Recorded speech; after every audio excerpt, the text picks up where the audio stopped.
खाल्ले असेल, पण बटाट्याचा असा ठेचा ह्या पद्धतीचा कधीच खाल्ला नसेल तुम्ही. एकदा माझ्या पद्धतीने नक्की बनवून पहा. चवीला खूपच भन्नाट आहे. हा वेगळाच ठेचा आहे. तुम्ही बटाट्याचे खूप ठेचे खाल्ले पण असा नाही, आणि हा खूपच भन्नाट आहे. एकदा तुम्ही ट्राय करून पहा. याचा पूर्ण व्हिडिओ हाय मैत्रिणींनो, माझी हाची चव चॅनलमध्ये तुमचे सर्वांचे स्वागत आहे. चला तर मी आज माझ्या लाडक्या मैत्रिणींसाठी तुमची सोनल घेऊन आलेली आहे. मस्त झटपटीत चमचमीत रेसिपी, 8 दिवस टिकणारी, प्रवासात नेण्यासाठी.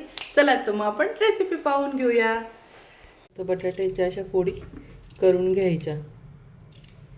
एकदम पातळ पातळ फोडी करून घ्यायच्या आहेत. अशा पातळ पातळ फोडी करून घेऊया सगळ्या.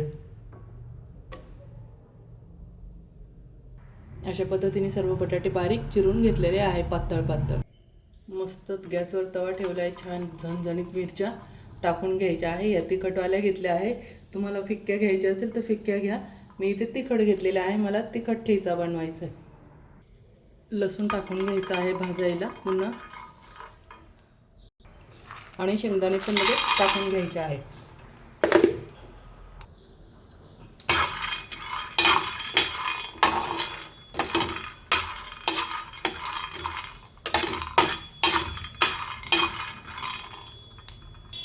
अगोदर आपण बिना तेलाचंच तव्यावर भाजून घेतलेलं आहे. आता इथे थोडंसं तेल टाकून घ्यायचं आहे.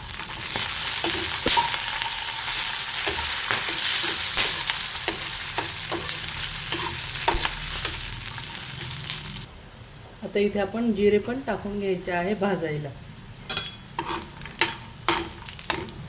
तेल टाकलं थोडं तर बघू शकता इथे मस्त जिरे तळल्या गेलेले आहे. आता हे काढून घेऊ. पहिले कोथिंबीर टाकून घ्यायची.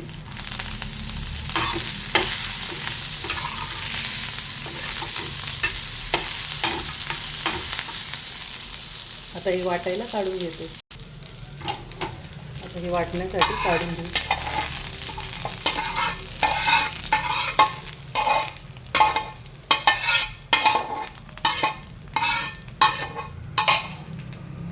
आता इथे पुन्हा बटाटे टाकून घ्यायचे आहेत.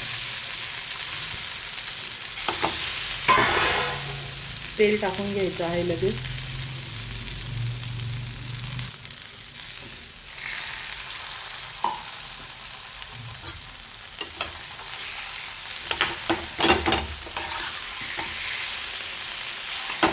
हे छान परतून घ्यायचे आहे.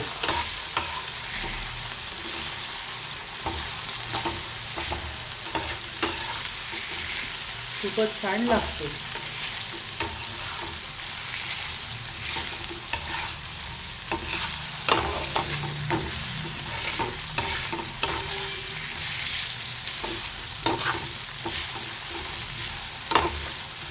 हे छान शिजवतो आपण. छान त्याच्यावरच परतवणार आहे. याच्यामध्ये आपण एक थेंब पण पाणी टाकेल नाही. बटाटे मी अख्खे असताना धुवून घेतलेले, चिरल्यानंतर त्यात पाणी टाकलेलं नाही आहे आपण, कारण की ठेचा बनवतो. याच्यात एक थेंब पण पाणी पडू द्यायचं नाही. हा मस्त 8 दिवस फ्रीजमध्ये पण खूप छान ठेचा राहतो.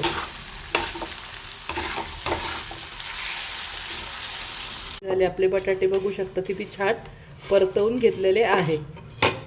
चला तर मग आपण ठेचा बनवून घेऊया. चला तर मग आता आपण अगोदर हे कुटून घ्यायचं आहे शेंगदाणे मिरच्या.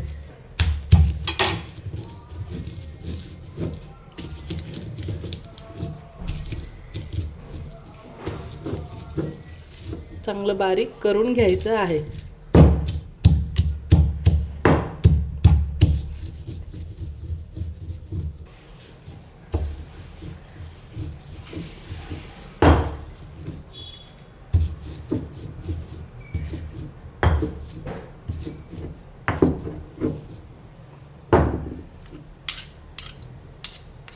आता यामध्ये आपण बटाटे टाकून घ्यायचे आहे लगेच ठेचायला.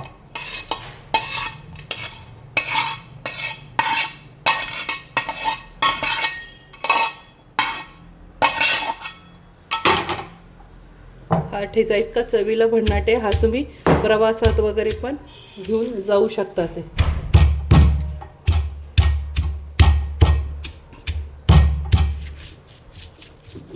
आता इथे चवीनुसार मीठ टाकून घ्यायचं आहे.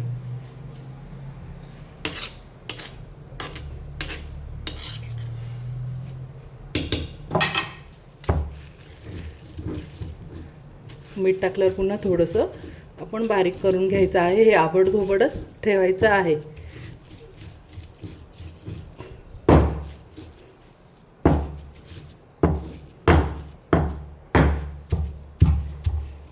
मस्त हा झाला मैत्रिणींनो आपला ठेचा.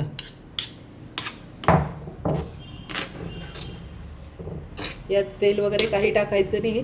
हा कमी तेलाचाच खूप छान वाटतो आणि टिकतो पण. तर यात मस्त कोथिंबीर टाकून घेऊया पुन्हा.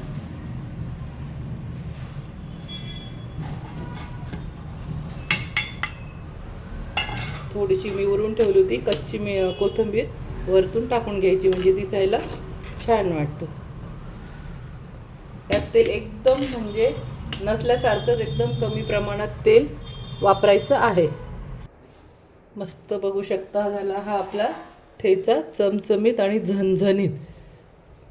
ह्या ठेच्याची खूपच खासियत आहे. तुम्ही एकदा बनवाल तर तुम्ही मला कमेंटमध्ये सांगायचं की हा मी आता सांगत नाही हा कसा आहे चवीला.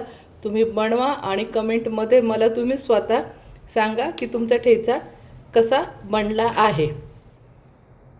पाहता क्षणी तोंडाला पाणी येण्यासारखा आहे आणि सगळे विचार करतील की हा कसा बनवलेला आहे. हा सगळ्या रेसिपींमध्ये जेवढ्या आहे बटाट्याच्या ठेच्याच्या तो खूप म्हणजे खूपच वेगळा आहे. तुम्ही एक तर नक्की माझ्या पद्धतीने बनवा. जिथे एक पोळी खाणार तिथे 2-2.5 पोळ्या 100% खाणार. आणि मला कमेंटमध्ये पण सांगायचं आहे तुम्ही ठेचा बनवल्यावर कशी चव आहे. मला पूर्ण विश्वास आहे की नेहमीच्या ठेचा जो आपण कच्चे बटाटे कुटून करतो त्याच्यात आणि याच्यात तुम्ही स्वतःच फरक सांगणार आहे. चला तर मैत्रिणींनो, बाय बाय. मस्त खा आणि मस्त रहा. भेटूया आपण आता नेक्स्ट व्हिडिओमध्ये.